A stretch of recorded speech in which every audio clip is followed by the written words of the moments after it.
From flashy cars to designer clothes, Nigerians have always been fascinated by the lives of young big boys making it online. But behind the Instagram flex and flashy cars, some of these stars turned out to be a top-tier Yahoo boy fraudsters, leaving a trail of heartbreak, lost millions, and even lives. In this list, we dive into the shocking rise and fall of some Nigeria's most notorious online scammers and where they are now. Obiwanne Okeke.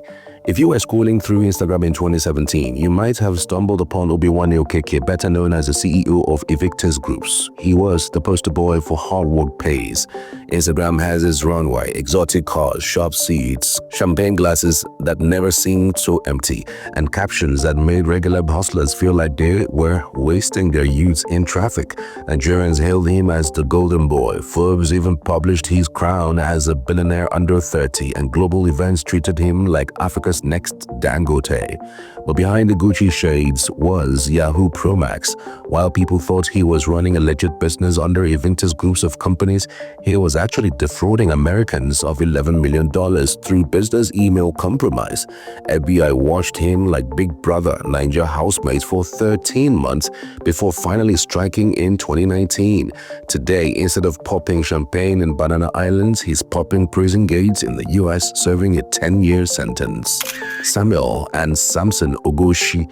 Samuel and Samson Ogoshi, two Lagos-based brothers, were living the kind of cryptocurrency boss life that makes university students feel like they are still grinding in traffic. To the outside world, they were just bright lads at the University of Lagos, posting about crypto profits and flexing like they had life all figured out. Tens of thousands of dollars were supposedly rolling in. Nigerians envied their online success. But behind the screens and flashy Instagram captions was a darker game: sextortion. The brothers were cajoling teenagers and children in the US into sending X-rated pictures and videos, then demanding money under threat of exposure. One magic victim, 17-year-old John Deem from Western Michigan, couldn't bear the shame and took his own life. That shocking case triggered an FBI investigation which traced the crime back to the Ogoshi brothers. EFCC swooped in May 2023, and by January 2024, extradition papers were processed. By August, Samuel and Samson were on a plane to the US, stripped of all their ill-gotten cash, facing the grim possibility of life imprisonment. From crypto flex to prison cell, this Lagos boss life went from online clout to real-life lockup. Sapphire Ejimasi. Sapphire Ejimasi lived the kind of Instagram life that made many Nigerians want to throw their CVs inside the lagoon. At just 25, she was flaunting MacBooks, sipping iced latte in Lekki cafes, and posing like the ultimate tech queen who had cracked fintech codes nobody else understood. People thought she was cashing out from Silicon Valley paychecks, but in reality, she was cashing out from Silicon scams. Her specialty: designing fake websites so real that even seasoned bankers would say, this page legit. Behind the glossy selfies and "I love tech" captions, she was draining US companies and citizens of millions.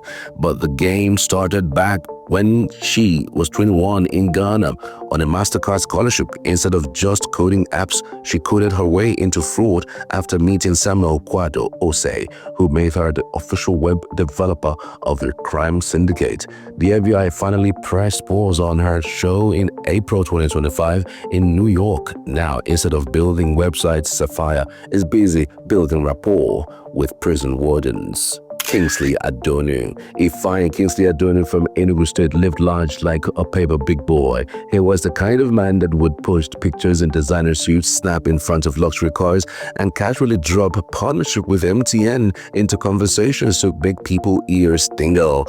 To gullible Nigerians, he looked like a financial messiah, always promising that if they invested small money today, MTN would reward them with big benefits tomorrow. But behind the glamorous packaging was a 10 billion naira Ponzi scheme. Through his company S Mobile Net Zone Limited, He pulled the ultimate double your hustle trick. Nigerians desperate for quick cash poured in their savings like they were buying suya, not knowing he was just diverting it into other shady accounts under another company he created. SetsB's data link concept. GTB and Fidelity Bank became his private P banks, while victims waited endlessly for their MTN alerts.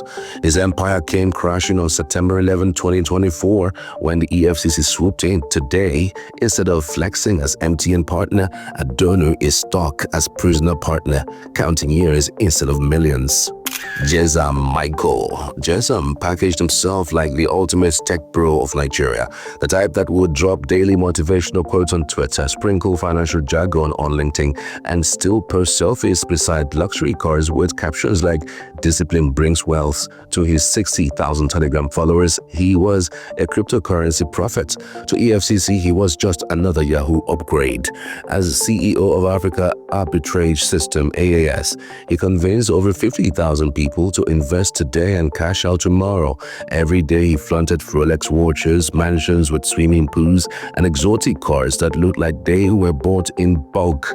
Nigerians desperate to escape poverty rushed in with over $554,000 and 590 million naira in local cash, believing AAS was the gateway to financial freedom.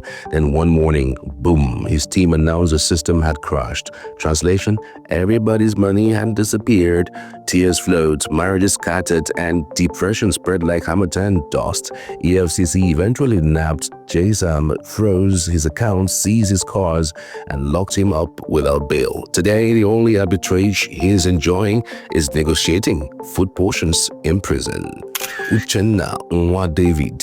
Uchenna was living the Abuja big boy dream, the type that posts pictures in front of mansions with captions like "focus, consistency, and hard work pays," while popping champagne in lounges and ordinary salary earners can't even enter.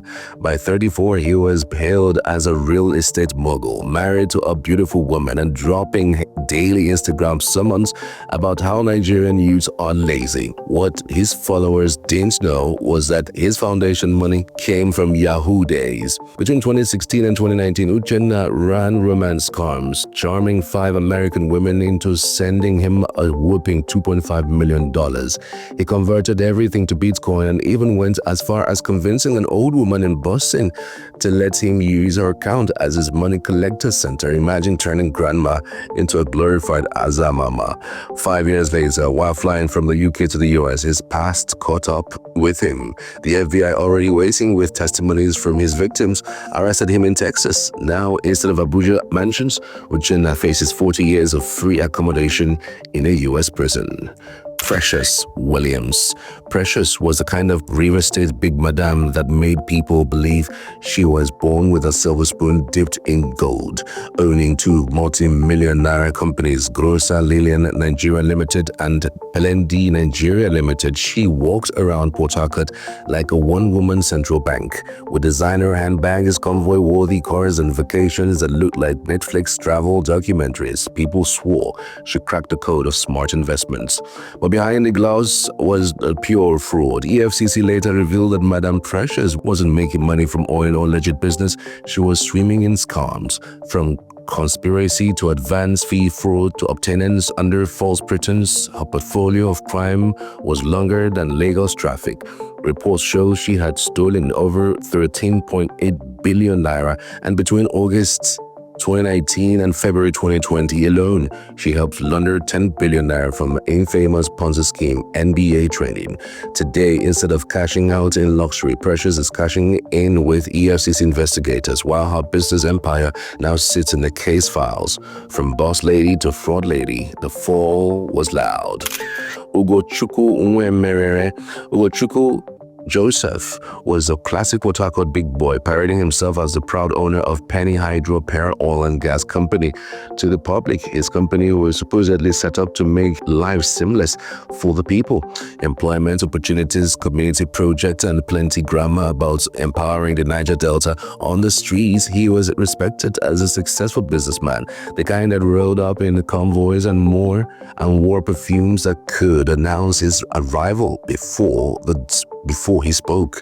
But underneath, the abada of success was pure fraud. Ugochukwu was not just doing small scams, he was a heavyweight in forgery and obtenance under false pretense. His special talent was forging contract documents so clean that banks would gladly open their vaults. With these papers, he obtained loans in hundreds of millions, living like a king while banks cried silently. His last hit was a jaw-dropping 750 million naira scam before the EFCC finally closed in. Today, instead of enjoying oil and gas profits, Ugochukwu is busy calculating prison time like bank interest rates. Hush Puppy. Real name Ramon Olurowa Abbas, from the undisputed landlord of Instagram Flex, from Dubai's Palazzo Versace. He made Nigerians believe that hard work could buy you Gucci pajamas, Louis Vuitton slippers, and private jet selfies on a Monday morning. His Instagram page was like a fashion catalog. He wore designer outfits the way Nigerians wear Ankara on Sundays, and his garage of Lamborghinis, Rolls Royce, and Ferraris looked like a Fast and Furious movie set. Many youths called him role model, not knowing the role was fraud model.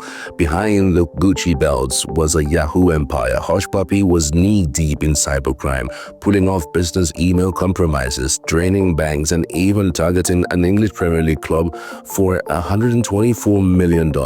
He lived like royalty until June 2020, when Dubai police, a blockbuster raid tagged Fox Hunt 2, stormed his luxury apartment. The FBI later unveiled suitcases of cash, 13 exotic cars, and emails of 800,000 potential victims. Now, instead of flexing in Burj Khalifa lounges, Hush Puppy is serving 11 years at FCI 4 Dix, New Jersey. His next release date? August 6, 2029. No Gucci, just prison uniforms. Woodbury. Olalekan Pole, better known as Woodbury, lived the kind of life that made Lagos youths feel like they were grinding in vain. For less than a year, he defrauded 7 companies out of over 8 million and turned the proceeds into a lifestyle straight out of a movie. Rolls Royce, Lamborghinis, Mercedes-Benz, Rolexes, designer clothes, you name it. Woodbury had it. Social media became his personal stage, where he flexed these ill-gotten gains, racking up tens of thousands of likes while teaching followers that faith and prayers make all things possible, even if they meant stealing millions first. Woodbury wasn't working alone. He was an ally of Hush Puppy, and together they ran a web of international business email compromise schemes that had companies bleeding money. Their Dubai arrest in June 2020 was the curtain call for the duo, and Woodbury's US trial sealed his fate. The courts confiscated all his assets and sentenced him to 100 months. When he eventually returns to Nigeria, he'll be walking home empty-handed, proving that no Rolls Royce or Rolex can outrun justice. Mumfa. Ismail Mustafa, better known as Mumfa, used to be the Instagram mogul that made Nigerians' timelines look like a luxury car showroom. Rolls Royces, private jets, designer watches, exotic vacations, you name it. Mumfa posted it to style himself as the ultimate currency trader and luxury-loving boss, and for a while Nigerians were more interested in his photos than NEPA updates. Behind the filters and flashy captions was a story of 6 billion naira money laundering. EFCC investigations filmed by intelligence from the FBI revealed that Mumfa and his company Ismalob Global Limited were allegedly running a cybercrime conspiracy targeting the US by 2022. He was charged with laundering 82 million euros. And his glamorous lifestyle suddenly became less about flexing and more about court's appearances. After Hush Puppy's downfall and his own EFCC scrutiny, Mumfa stopped posting lavish selfies. The last one appeared in January 2025, months after going ghost in 2024. Today, instead of flexing in designer threads, his busy standing trial proof that even the Instagram king can run out of likes and luck. So if you enjoyed the video, quickly hit the subscribe button and like this video before this video comes to an end. Make sure you don't miss what's coming next. Right here on your screen, there's a video ready for you to watch, and trust me, you don't want to skip it. Just click on it now. Yes, go ahead and tap it so you can jump straight into the next video we have prepared for you. Don't wait until the video ends because it will go away. Click now and I'll see you in the next video.